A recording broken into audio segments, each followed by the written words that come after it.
Telkomsel hadirkan pengalaman digital dan promo spesial di Hari Pelanggan Nasional 2025. Telkomsel merayakan Hari Pelanggan Nasional dengan menghadirkan program spesial di seluruh Grapari pada Kamis 4/9/2025. Langkah ini merupakan bentuk apresiasi kepada pelanggan yang telah mendukung pertumbuhan Telkomsel hingga saat ini. Program tersebut menegaskan komitmen Telkomsel untuk terus meningkatkan kualitas layanan sesuai kebutuhan masyarakat. VP Customer Care Management Telkomsel, Filin Yulia, menyampaikan bahwa perayaan kali ini mengusung tema Semangat Melayani Indonesia.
Kebetulan ada TV Network kami, kemudian juga ada panggilannya Pak Arif atau Pak Bonek yang ininya ya, dari sisi pelayanan gitu ya. Ada kakak Uya nih yang memang penanggung jawab beberapa ini. Jadi kesempatan ini kami ingin mendapatkan masukan-masukan mungkin dari Mas, dari Mbak juga, Ibu juga sebagai partner setia kami gitu ya, untuk bisa pasti yang masukan-masukan Ibu, pengalaman.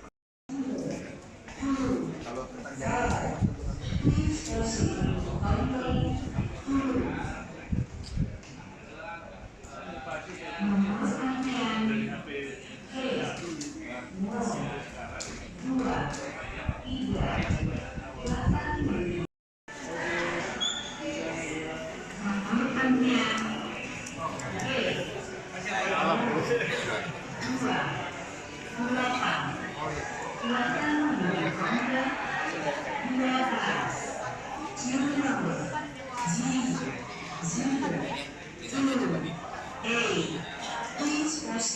complete travel.